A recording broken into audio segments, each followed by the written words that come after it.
back. WNST, Towson, Baltimore, and Baltimore positive. We're staying calm. We're keeping cool. We're all collected around here.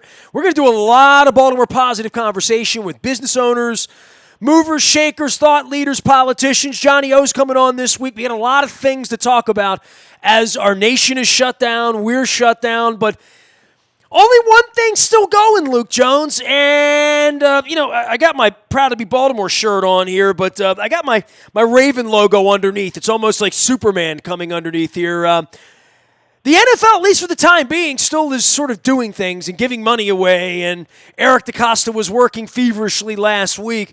I don't know at what point that'll shut down, slow down. There's obviously no OTAs and mini camps and any of that kind of nonsense. We're not even thinking about that. I'm assuming there's going to be a draft, though, right? Yeah. I mean, I think there's big questions as far as how that's going to look. We know it's not going to be the big production in Las Vegas. And I was really looking forward to seeing Goodell go into the Bellagio. I know, right? I mean, I know. Over the fountain. Sports books had to be getting they were going to get a lot of action on whether that was going to happen or not. Well, there was action on whether my wife and I were going to jump in there after the Caps won the Cup 2 years ago. But there you go. We didn't. There you go. But it's definitely, I mean, it's going to happen. I think what's fascinating, and this is where, if you're looking at it through a purple lens with the Ravens and Eric DeCosta and what they've done with player tracking and analytics and things of that nature, I mean, this is such a fascinating case study to how teams are adjusting. I mean, this is so inconsequential in the big picture, but it's not as though Eric DeCosta and the front office and the scouts and the coaches have just gone to sleep. They might not be at the team facility, but they're still doing work. And I think what's going to happen now is we're a month out from when the draft is scheduled to be, and you don't have pro days. You're not having your official visits where prospects come in. How does that look? How much are you relying on just the tape, which we know the Ravens have always valued that, and in-person scouting that was done last fall, the fall before that, with some of these guys going back to their sophomore, junior year, what have you. But how does that?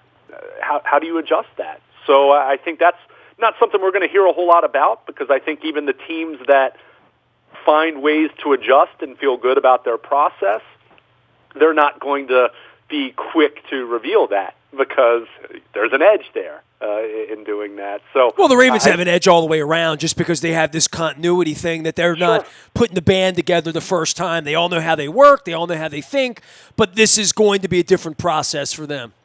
Yeah, it really is, and I think that's what's going to be so fascinating about this. I mean, we're focused on talking about the Ravens right now, but I mean, think about MLB with the amateur draft and the Orioles, having the second overall pick. I mean, these are strange times, and again, not that anyone should be feeling sorry for any of these professional sports teams, but it is definitely fascinating to think, how are they going about their business behind the scenes? Well, if Jalen Smith had put in 24, against Duquesne the other day and tossed in another 29 and was headed off this weekend to Madison Square Garden, trying to become a lottery pick, all of that. I mean, all that for all of these athletes, it's changed the universe if you are a modern athlete, for the here, for the now, for what you're going to be before this thing, afterward, for trying not to get sick during all of this, as so many of the NBA players have. And, and I was a little bit predictive of some of this with illness and stuff for people who've traveled, people who've stayed in hotels, people who've been in airports, people who've been in subways, what we've seen in the early going of New York and Chicago where people are crowded together, touching buttons in elevators and gas pumps and all of these things, right? That grocery stores, money, phones, all of that.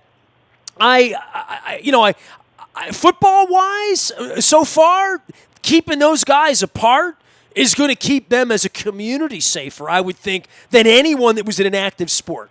Sweating on each other, showering together, all that stuff, right? Yeah. But at the same time, they're members of society just like anyone else. I mean, Sean Payton, that was one of the big stories over the weekend, him having a coronavirus. I mean, fortunately, and let me retract that. I don't want to say fortunately, because, we're all in this together, and for the people that we hear, thankfully, who don't have serious symptoms, you hear about people dying, and people, not just the elderly, but all demographics, all age groups. I mean, I had a we're dear hearing all friend of about mine's that. daughter was hospitalized last Yeah. week with coronavirus, and lots of people in my community would know who he is, who his daughter is, and she's doing better, and we're all good for that. But it came to my doorstep last Wednesday and Thursday. Believe me. Yeah, so I mean, it's definitely, but I mean that's where this whole thing. I mean, we're all impacted by it. Whether it's directly or indirectly, and sports, they're not immune to that. So I think that's where they're trying to carry on with business as usual. In the NFL, unlike the NBA and the NHL, and even Major League Baseball with spring training having taking place while this really started to become. It came to the forefront. I think the NFL is. I mean, they're a little more advantaged in that way that they weren't. That they can keep people out of harm's way, but it's affecting everyone. So I mean, this is. I think even with the start of free agency, you've seen the delay in some of the announcements. I mean, the Ravens. Through the weekend, I mean, we knew the Calais Campbell trade had become official, but there hadn't been anything official on Michael Brockers at that point. So, you just kind of see this. You wonder these third and fourth and fifth tier kind of free agents, you wonder how that's impacting their market. I mean, I look at a guy like Jimmy Smith, for example, who I think we all agree can still play, but didn't hear a whole lot of buzz about him over the first week.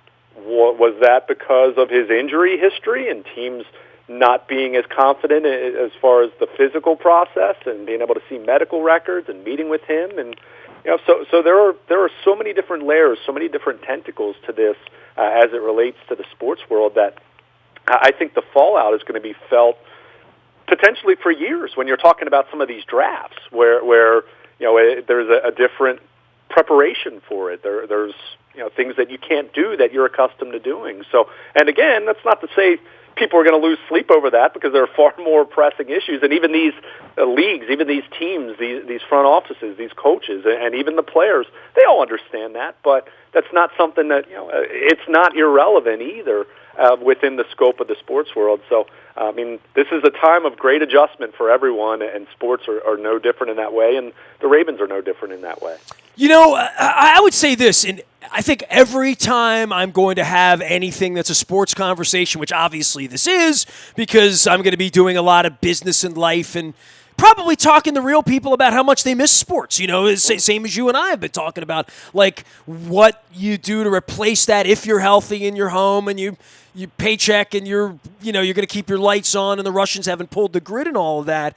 But the sports side of this, from a Ravens fan's perspective, is if we have an NFL season, right, and we have to preface everything with if there's a football season, the Ravens are prepared, right? I mean, like that part of it and how the offseason's going and where Lamar Jackson is in 14-2, if we go back to football, the Ravens have had a decent offseason so far. We're report carding such a thing, right? Yeah, and really, the big part of this, Nestor, goes back to the fact that they were 14-2 last year. I mean, with an emerging quarterback, right, and that's where some of the not angst. I think that would be too strong, but so many fans on Twitter, and look, there's been plenty of interaction. That's great. I mean, this is a way that we can all continue to congregate and talk about it, as opposed to what's going on in the quote real world right now. But I think there, a lot's been made about what they've done so far. I mean, as far as defensive line, I think clearly that was the big objective that maybe we talked about, but we didn't talk about it to the same degree in which we've seen Eric DeCosta act with the Campbell trade, the Brockers signing, the trade of Chris Wormley. I think there's clearly been a major focus on revamping their front and looking at their defensive line and recognizing some of the issues they had stopping the run. But there's still the matter of edge defenders. There's still the matter of inside linebacker. There's still the matter of wide receiver. There's still the matter of some more cornerback depth, not knowing if Jimmy Smith's going to be back, knowing now that Brandon Carr's option was not exercised. So you always have those needs, but I'll continue to remind people those needs are still very relative to what other teams are dealing with right now. I said this before the free agency even started.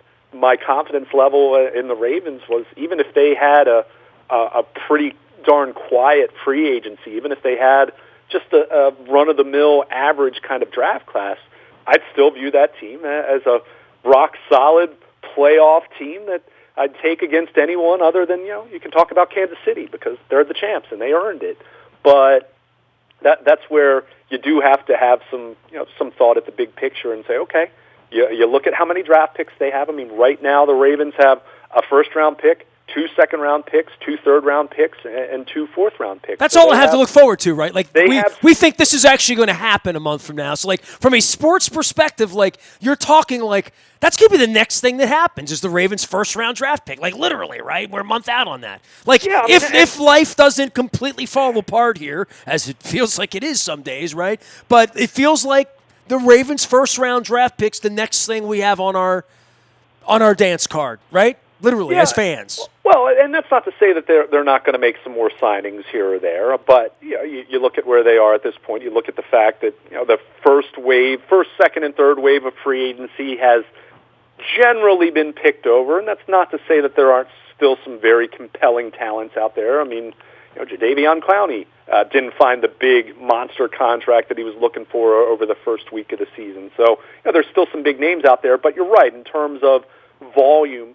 Well, you do look at the draft next. It's about a month away, and the Ravens have 7 picks in the first 143 draft choices. And when you know what this draft is all about in terms of inside linebackers, in terms of wide receiver, I think it's been interesting to see the wide receiver market and how that's clearly been impacted by what's considered by many draft pundits who cover and evaluate draft prospects at a very sophisticated level, say that this is the best wide receiver class they've ever seen. So when you're looking at some, we only need one. Yeah, I mean when you're looking at the needs that the Ravens do have right now, and they very clearly have some. I haven't mentioned. I'd be remiss if I haven't mentioned interior offensive line. I mean Marshall Yanda's retired, so it can't just be Ben Powers will be fine. Maybe he will be, but I think. Remember we thought that about Jared Gaither. Remember that?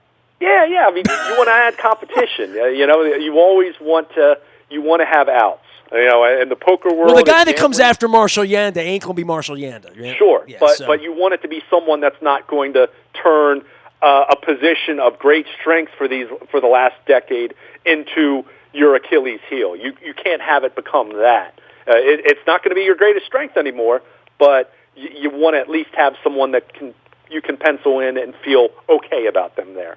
That's the realistic goal that you're talking about. In the same way that C.J. Mosley was never Ray Lewis, but you still penciled Mosley in there, and you didn't really have to worry about the position. And the Ravens dealt with replacing Ed Reed and safety being a position of concern for a number of years until Eric Weddle was signed, and they felt better about that spot at that point. So there's always going to be those challenges, and when you kind of look at the Ravens, as far as a net gain, net loss as a football team right now, the Yanda retirement still looms very large, but you've upgraded your defensive line with Calais Campbell, with Michael Brockers. So even though your offensive lines become weaker, just because it's going to when you lose a Hall of Fame caliber player, their defensive lines become stronger, and now it's a matter of filling in some of the other gaps. And when you consider the draft capital that they have, there's some opportunities there, not just with draft picks, but moving up or a draft weekend trade for a veteran player at a position you need. We've seen that before in the past. So they have a lot of flexibility in that way, and they still have work to do. There's no question about that. But when you look at where they stand from a roster standpoint, when you look at the fact that their coaching staff is intact, when you look at the process that they have and their front office and the way that they do things and the way they rely on analytics, and they're very much into player tracking as far as all those different things that they're doing now, those are the types of things that you feel better about within the context of this being an unprecedented off-season and unprecedented pre-draft process, at least in modern times. But so all those challenges that every team's dealing with right now, and again, it's not these teams aren't asking anyone to feel sorry for them, nor should they, but it is different. So that's where you do take some comfort as a Ravens fan in assuming we are all going to return to some semblance of normalcy here at some point, hopefully in the not-too-distant future, that the Ravens are already starting at a pretty darn high baseline, being 14-2, and now it's a matter of augmenting those positions of need, addressing losses like Marshall Yanda, of course. And to this point, a week into free agency, I think you have to feel pretty good about where they stand, but acknowledging there's still a lot of work to do and still some positions that they need to shore up. Luke Jones joining us here. You can find us at the BuyAToyota.com Audio Vault. We are doing the sports thing right now. We are doing the Baltimore Positive thing most of the time. But mostly we're keeping calm. We're staying local. We're going to be talking to a lot of Baltimore business owners this week, including Keith Miller from Strategic Factory. If you know any of our friends, you see Frank Schilling or Ed Stronsky over at Royal Farms, Brett's over at Pizza John's, Court with Sporticulture. All of our friends, families sticking together here. If we're still doing curbside takeout as of the time of hearing this, please take care of that. I got one more sports thing for you, dude. There's only one other thing that happened last week, and for those of you who were not stuck on whatever your news channel of choice is, God forbid it's Fox News because you're brainwashed, the Tom Brady sweepstakes last week, right? Like, it was all Tom Brady all the time. Tampa Bay? Huh?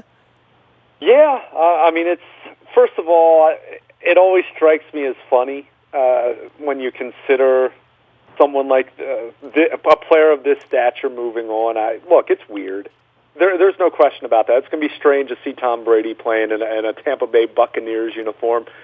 But it's no different than how weird it was seeing Peyton Manning in Denver or seeing Joe Montana in Kansas City or way back when, even acknowledging the circumstances of a Robert Irsay owned Baltimore Colts team, but Johnny Unitas being a San Diego Charger. So it always strikes me as funny that we all acknowledge it's weird, but the shock value always lingers, even though it probably shouldn't.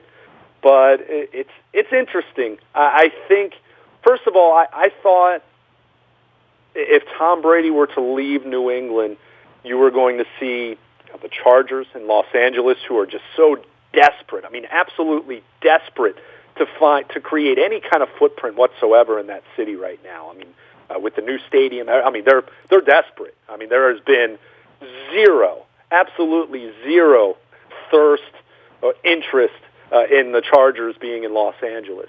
So I thought there. I looked at the Raiders being in Las Vegas. I thought that potentially, from a business standpoint, would be a fit. If you had said to me the Tampa Bay Buccaneers, I mean, sure, from a need standpoint, because we all saw Jameis Winston with 30 interceptions and looking great one moment and looking like the worst quarterback in the league the next. And I think Bruce Arians is interesting. That's an interesting pairing with him and Brady, but I wouldn't have bet on the Buccaneers. I think it's interesting from the standpoint that they have some significant wide receiver talent. I think that's intriguing for Tom Brady. I do think Bruce Arians, being his coach, if it's going to be anyone but Bill Belichick at this stage of his career, that's an interesting pairing. And we've seen the success that Arians has had, whether it's going back to working with Ben Roethlisberger, whether it's his time in Indianapolis with Andrew Luck very early in his career, certainly Carson Palmer. I mean, it'll be interesting to see how that plays out, but at the same time, I get it because it's Tom Brady, but the talk and the chatter and the obsession with it, I keep reminding myself, this guy's going to be 43 in August. And that's where I look at this thing, and I'm not saying that the Bucs can't be a playoff team and Tom Brady can't have a nice, respectable ending to his career, but I just kind of look at this thing and, we've seen, unlike other quarterbacks that get to their late 30s and get into their 40s, where the few that have been into that, fallen into that category, they typically fall off a cliff. Their play really declines quickly. And we saw that with Peyton Manning. I mean, it was about a half a season where it was kind of that's not looking so good anymore. And then his last year, he was pretty darn awful. I mean, he just was. I mean, there was that defense that carried them at that point, but. It's just so funny to hear the talk about Tom Brady now being in this new setting and what that's going to mean, and can he make a Super Bowl and all that? But it's just I don't know. I think the Tom Brady going to another team, and I wrote this at WNST.net. I tacked it on to the end of a 12 Ravens Thoughts. I always thought that was going to be way more of a business move, way more of a move to create buzz than a football move. But at the same time, I didn't think it'd be the Tampa Bay Bucks. So we'll see. I would still, at this point, be inclined to bet against him because I think Tom Brady without the Patriots and the Patriots without Tom Brady are a diminished entity in both cases, and I'm fascinated to see how they're both going to work out. But it's certainly an end to an era, but it's a story we've seen before. Life goes on, the sports go on, and but it's certainly strange whenever you're talking about an iconic kind of figure in any sport change teams. But well, it's so easy to do now, right? You just get an artist and they just airbrush computer in there. I like the ones where he became the Buccaneer. I thought that was kind of clever. That was a great logo, right? Yeah. Right.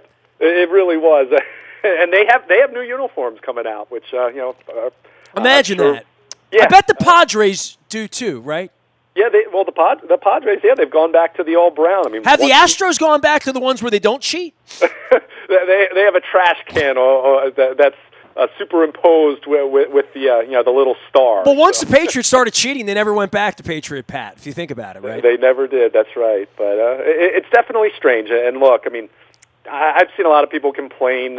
Why is this the big story? Because it's Tom Brady. Of course, it's the big story. But I do find it funny as I get older, and I grew up in an era where even when I was a kid, Cal Ripken was the exception, not the norm. I mean, we're so far removed from the era of professional sports where players stayed with one team their entire career. I mean, we are so far removed from that. I mean, even you still have your very rare exceptions every now and then. I mean, Ray Lewis stayed in Baltimore, although people forget his free agency tour of 2009 and talking about playing for the Cowboys and what have you. But it always does strike me as kind of funny in this day and age how we're still shocked by it because we shouldn't be. I mean, there are just so many.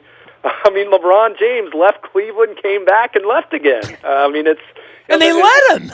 Yeah, I mean, it's just the world we live in at this point, and that's why we kind of say Well, they let Teixeira come back to St. Joe, right?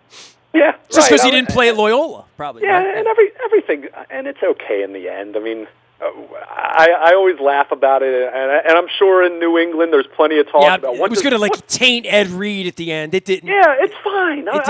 Ed Reed guess what? Ed Reed went to Houston and he pocketed some real money that he was not going to get with the Ravens in 2013. I mean, it just wasn't going to happen. The Ravens, if they were going to bring Ed Reed back, which I don't think there was much thirst for them to be inclined to want to do that whatsoever. It was going to be a 2-year, 3.5, 2-year, $4 million with maybe a few $1 million of incentives to potentially reach. Go back and look at how much money he got with Houston, and look, that worked out terribly for the Texans. But Ed Reed made a lot. He made a lot of money by doing that. And guess what? He's as beloved in Baltimore as ever. That did not taint his career in the slightest. So I always, and I understand it. There's a human, there's an emotional attachment that you have to a player. It's in New England, as much as people don't like Patriots fans, and I understand that. There's an emotional mourning that you go through relative to what the sports world, their place in the picture of the big picture of the world. Like when I saw Marvin Lewis in a Redskin hat. It's weird, but at the same time, you kind of remember that this happens a lot. This happens a lot. It's okay. It took me 10 months to talk to him. Yeah, in the end, it'll be fine. In the end, they'll be invited back. And Terrell Suggs left the Ravens last year, and guess what? He got to win a Super Bowl, but he'll be invited back. Which still blows my mind. Yeah, and he'll be in the Ring of Honor, and it'll be fine. And it's not, So it's always strange at the time, but then you just think back, and we can all remember, even going back to the '60s and '70s, the players that changed teams, and so we're just I don't know. Like I understand the attention for it, but the weird part is that he's 43 doing it, though, right? That's kind of the weird exactly part. that's the thing. If you're planning on a 43-year-old quarterback to get the job done for you, and sure, Tampa Bay has good skill players, and I'm not saying Tom Brady's going to be the worst quarterback in the league in 2020, but at the same time, I think you have to realize that you just paid for what Tom Brady was 10 years ago way more than what Tom Brady is right now. And that's always the dangers of free agency that we talk about all the time. And the Ravens, with Calais Campbell, Michael Brockers, you're talking about, Campbell's going to be 34, Brockers is going to be 30 in December. There's at least a reasonable chance that they're going to pay those guys for what they've already done more so than what they're going to do. That's just the nature of the beast with free agency. That's the risk you take. So talking about someone who's 43, and look, Tom Brady at age 40, at age 41, at age 42, still better than most quarterbacks who've ever played at that age. But at some point, this thing's going to come to an end for him. And I would say I'd bet much more on it being likely that he crashes and burns with the Tampa Bay Buccaneers than him winning a Super Bowl. But we'll see how it plays out, and it's certainly made for a big sports story when you're talking about one of the absolute greatest of all time saying goodbye to a place after 20 years. That's for sure. Luke, hang in there, man. I know you're up on the farm. Stay socially secluded from everybody but your brother and the squirrels and the reindeer and whatever else possum you got going on up there. Hope you got some chipmunks going. Springtime, man. You go take a walk now. Like flowers are coming out. It feels like we should be playing basketball and baseball. It's a little weird. Maybe you and your brother get a little wiffle ball game going or something. Huh? Old school. Throw your arm out, Yeah, something like that. Just trying to stay sane and follow free agency as we kind of predicted. The first few days would be really busy, and then it kind of settles in and maybe slows down a little more quickly than normal. But hey, I made a Pizza John's run over the weekend, and so enjoying some leftovers there, and just trying to stay safe, and stay healthy, just like everyone else out there. Well, I got toilet paper on the set, so, we're all taken care of around here. Luke can be found, Baltimore Luke, and Luke at WNST.net. We're on the BuyAToyota.com audio vault 24 hours a day. Sticking with Baltimore, staying at home, hanging out with my wife, hydrating, maybe too much, and talking Baltimore business here as we hang on. We're all hanging in it. We're all in it together. We are WNST.net, AM 1570. And WNST, keep calm, stay local, remain Baltimore positive.